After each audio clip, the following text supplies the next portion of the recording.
పరమశివం గారు, రాయుడు గారి కంప్యూటర్లో మీ బ్యాంక్ ఖాతా వివరాలు ఒకసారి చూసుకోండి.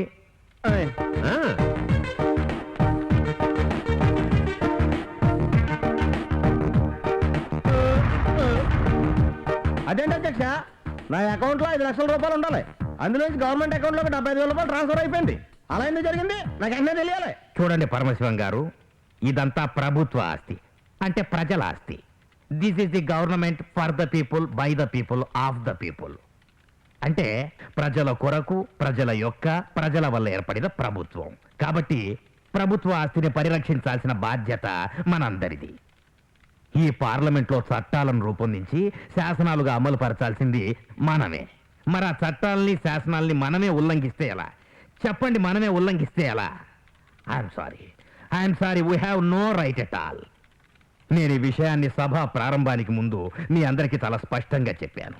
బ్యాడ్ లక్, మీ ప్రవర్తనలో ఎటువంటి మార్పు రాలేదు. ఈ పరిస్థితి ఇలాగే కొనసాగితే ఎంతో ప్రజాధనం నాశనం అయిపోతుంది. ఎన్నో కోట్ల విలువ చేసే సభా సమయం వేస్ట్ అయిపోతుంది. మన ప్రధానమంత్రి గారు వీటన్నింటినీ దృష్టిలో పెట్టుకొని తప్పు చేసిన వాళ్ళు శిక్ష అనుభవించేలాగా, నష్టపరిచిన వాళ్ళు పరిహారం చెల్లించేలాగా కొన్ని నిర్ణయాలు తీసుకున్నారు. అందుకే మీరు పగలగొట్టిన కంప్యూటర్ నష్టం 50,000, మధ్యలో దూరి సభా సమయాన్ని వేస్ట్ చేసినందుకు 25,000, మొత్తం 75,000 మీ ఖాతాలోంచి గవర్నమెంట్ ఖాతాలోకి జమేయడం జరిగింది. ఇదే మన ప్రధానమంత్రి గారు ప్రవేశపెట్టిన కంప్యూటర్ విధానం. అధ్యక్ష, ఇది చాలా దారుణం. మేము ప్రజానాయకులం, అహర్నిశలో ప్రజల కోసమే పాటుపడే ప్రజాసేవకులం. పార్లమెంట్ సమావేశాలందరితో ప్రశ్నలు సమాధానాలు సహజం, అందులో గొడవ కామనం. దీన్ని మేము సాధించాం. అన్నీ రద్దు చేయండి. కూర్చోండి ప్లీజ్ కూర్చోండి. అధ్యక్ష, మన యువ ప్రధాని గారు బొత్తిగా రాజకీయ అనుభవం లేనివారు. ఈ వ్యవస్థ గురించి, ఈ చట్టాల గురించి వారికి సరైన అవగాహన లేదు అధ్యక్ష.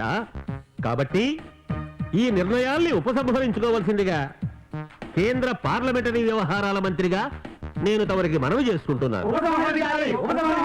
Speaker sir, Prime Minister is younger in age. Though he is newcomer to the Parliament, he has taken good decisions.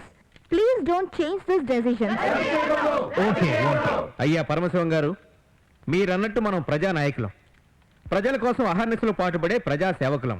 అలాంటి మనమే అవినీతి అక్రమ మార్గంలో నడుస్తుంటే ప్రజలు కూడా మన మార్గాన్ని అనుసరిస్తారు, మనలాగే ప్రభుత్వ ఆస్తులు ధ్వంసం చేస్తారు. అలా చేస్తుంటే ప్రజాధనం ఎంత నాశనం అవుతుందో తెలుసా? సభా సమయం ఎంత వృధా అవుతుందో తెలుసా? దేశాన్ని పాలించే నాయకులం మనమే మన బాధ్యతను మరిస్తే ఎలా? అందుకే మొదటిసారిగా ఈ నిర్ణయాన్ని తీసుకున్నాను. మొదటిసారిగా మనపై అమలు పరిచాను.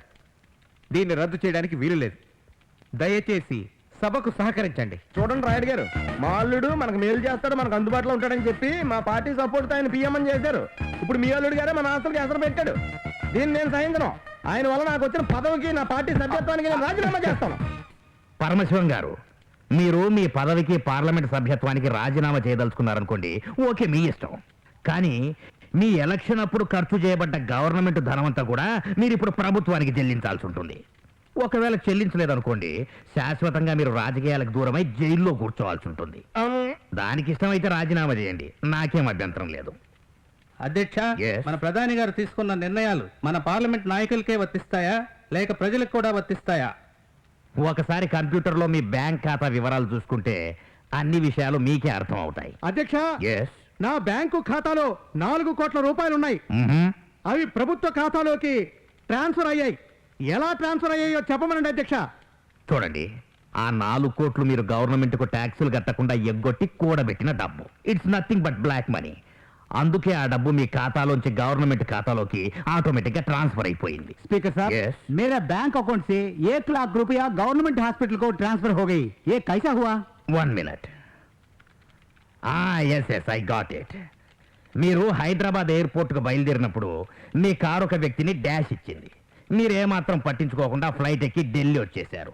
మరి ఆ వ్యక్తిని బతికించడానికి ఇతర హాస్పిటల్ ఖర్చుల కోసమని ఆటోమేటిక్ గా మీ ఖాతాలోంచి 1,00,000 రూపాయలు హాస్పిటల్ ఖాతాలోకి ట్రాన్స్ఫర్ అయ్యాయి. Are you satisfied? అధ్యక్ష, నాకు 4 రాష్ట్రాల్లో కోట్ల విలువ భూములున్నాయి. ఆంధ్రప్రదేశ్లో 1000 ఎకరాలు కృష్ణా మువ్వాగా, మహారాష్ట్రలో 2,000 ఎకరాలు కృష్ణా ఎంగా, మధ్యప్రదేశ్లో 3,000 ఎకరాలు కృష్ణా మువ్వాగా, 4,000 ఎకరాలు మహారాష్ట్రలో కృష్ణా ఎంగా ఆస్తులు కలిగి ఉన్నాను. అలాంటిది ఇప్పుడు చూస్తే 25 ఎకరాలు తప్ప వేరే ఏ రాష్ట్రంలో సెంటు భూమి కూడా లేదు. అది ఎలా జరిగిందో నాకు వివరించండి. మీరు మీ ఎలక్షన్ అప్పుడు ఎలక్షన్ కమిషనర్కి ఇచ్చిన అఫిడవిట్ లో మీకు 25 ఎకరాలు మాత్రమే ఉన్నట్లు స్పష్టం చేశారు.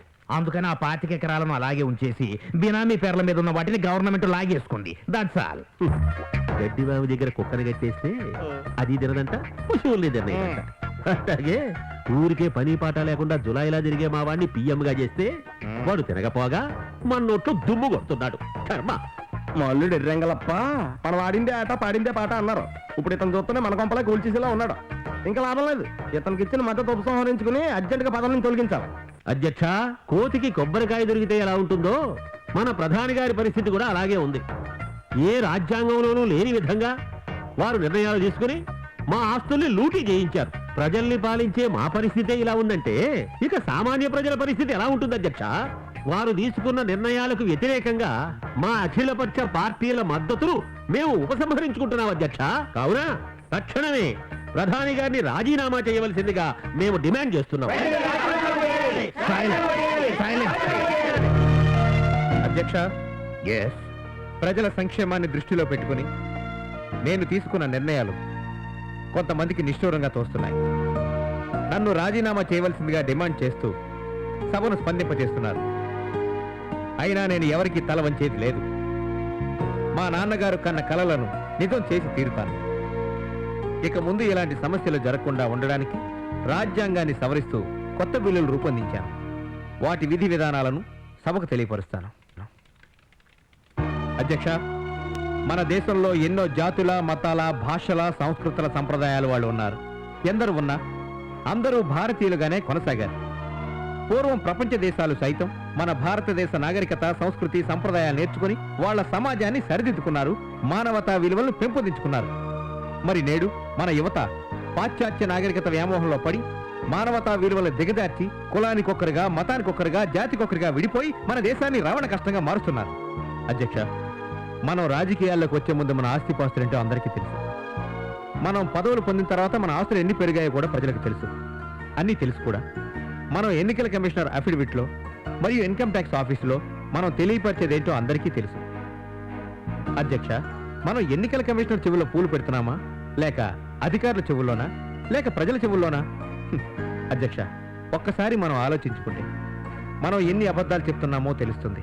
మరి లోపం ఎక్కడుంది అధ్యక్ష? చట్టాల్లో ఉండే లొసుగుల్లో ఆ లొసుగులు ముసుగులు వేసుకొని ఇలా మోసాలు చేస్తుంటే ఇక సామాన్య ప్రజలు మోసాలు చేయకుండా ఎలా ఉంటారు అధ్యక్ష? అధ్యక్ష, జాతీయ స్థాయిలో, ప్రాంతీయ స్థాయిలో రెండు రాజకీయ పార్టీలు ఉంటాయి. ఎమ్మెల్యేలుగా, ఎంపీలుగా పోటీ చేసే ఏ అభ్యర్థి అయినా కనీసం డిగ్రీ వరకు చదివి ఉండాలి. పరిపూర్ణమైన రాజకీయ అనుభవం కలిగి ఉండాలి. దేశం కోసం పాటుపడే గుణం కలిగి ఉండాలి. ప్రజల పట్ల బాధ్యతగా ఉండాలి. ఓర్పు, నేర్పు కలిగి ఉండాలి. అధ్యక్ష, భారతదేశ భూములన్నీ పొంగనూరు సర్వే ద్వారా సర్వే చేసి ప్రతి ఒక్కరి ఆస్తి ప్రాపర్టీ హోల్డింగ్ కార్డు ప్రకారం మల్టీపర్పస్ కార్డులు కంప్యూటర్లో ఫీడ్ చేయబడతాయి. దానివల్ల భారతీయ పురుషుడికి, స్త్రీకి ఆస్తిలో సమాన హక్కు ఉంటుంది. అట్టి ఆస్తులపై హక్కు కలిగిన ఇంటి యజమాని మరణించిన ఎడల ఆ మరణ వార్త రెవెన్యూ ఆఫీసులో తెలియపరిస్తే ప్రభుత్వం ఏ రుసుము లేకుండా అట్టి యజమాని వారసులకు చట్ట ప్రకారం సమానంగా ట్రాన్స్ఫర్ చేయించి మల్టీపర్పస్ కార్డులు ఇస్తుంది. శాటిలైట్ ద్వారా ఎక్కడ ఎటువంటి సంఘటనలు జరిగినా ఫోటో తీయబడి వాటి ఆధారంగా ఎంక్వైరీ చేసి నేరస్తులపై ఇమ్మీడియట్ గా చర్యలు తీసుకోబడతాయి. ఇక రిజర్వేషన్ సంబంధించి ఎకనామికల్ బ్యాక్వర్డ్ విధానం అమలు చేయబడుతుంది. ఇప్పుడున్న టెక్నాలజీ ప్రకారం సిటిజన్ కార్డు ఉన్న ప్రతి వారి యొక్క ఎకనామికల్ స్టేటస్ ప్రకారం ఈబీసీ విధానం అమలు వల్ల సత్వర న్యాయం చేయుటకు వీలు కలుగుతుంది. అట్టి వారికి హాస్టల్ వసతి, భోజన వసతి, హాస్పిటల్ వసతి, లైబ్రరీ సౌకర్యాలు కల్పించబడి ప్రతిభకు పట్టం కట్టబడుతుంది. మోక్షగుండం విశ్వేశ్వరయ్య సమర్పించిన విధానం ప్రకారం నదులన్నీ అనుసంధానం చేసి మన దేశాన్ని సస్యశ్యామలంగా మారుస్తాం. ప్రతి భారతీయ పౌరుడికి, పౌరురాలికి సత్వర న్యాయం అందించుటకు కొత్త భారత చట్టాలన్నీ భారతీయ భాషలో రూపొందించి కంప్యూటర్లో ఫీడ్ చేస్తాం. అడ్వకేట్ వాగ్వివాదాలు, సాక్ష్యాధారాలు రికార్డ్ చేసి కంప్యూటరైజ్డ్ జడ్జిమెంట్స్ కాపీస్ ని ఆయా రాష్ట్ర భాషల్లో అందించబడేలా చూస్తాం. అలాగే ప్రతి కేసుకి టైం లిమిట్ ఏర్పాటు చేయబడుతుంది. ప్రభుత్వ ఆఫీసులు, వీధి లైట్లు సోలార్ ఇంజనీరింగ్ సిస్టమ్ ద్వారా లైటింగ్ చేయబడుతుంది. అలాగే నేషనల్ హైవేస్ అన్ని అద్భుతంగా తీర్చిదిద్దుతాం. వేలు ముద్రలు, కంటిపాపలు, వాయిస్ టోన్ కంప్యూటర్లో రికార్డ్ చేసి సేవ్ చేయబడతాయి. అట్టి వివరాలు ఎన్నికల కమిషనర్ మరియు పోలీస్ డిపార్ట్మెంట్ వద్ద ఉంచబడతాయి. ప్రతి పౌరుడికి, పౌరురాలికి ఎలక్షన్స్ ముందు పాస్వర్డ్ ఇవ్వబడుతుంది.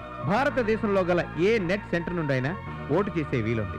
ఈ విధానం వలన ఎన్నికల వ్యయం తగ్గుతుంది, రిగ్గింగ్ జరగకుండా ఉంటుంది. ప్రతి ఒక్కరూ తప్పకుండా ఓటు వేయాలి, లేనిచో వారి అకౌంట్ నుండి 1000 రూపాయల జరిమానాగా కట్ అవుతాయి.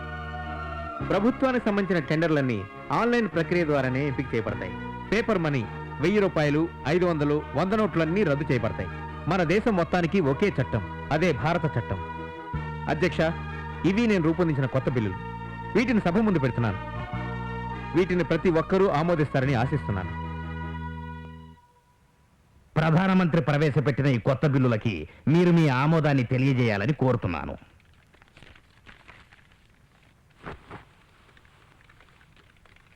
అబ్బో, వీరొక పెద్ద మేధావి. రాజ్యాంగాన్ని సవరిస్తూ వీరు కొన్ని బిల్లులు రూపొందించారంట, వాటిని మనం ఆమోదించాలంట. అధ్యక్ష, మేము ఈ బిల్లు ఆమోదించట్లేదు. ఈ బిల్లులు ఈ సభలో ఎలా ఆమోదించబడతాయో మేము చూస్తాం. ఓకే రాయుడు గారు, మీరు పరమశివం గారు ఇంకొంతమంది సభ్యులు ప్రధానమంత్రి గారు రూపొందించిన ఈ బిల్లుల్ని ఆమోదించకపోయినా పర్వాలేదు. మెజారిటీ సభ్యులు ఆమోదించారు కాబట్టి ఈ బిల్లుల్ని పాస్ చేస్తున్నాను.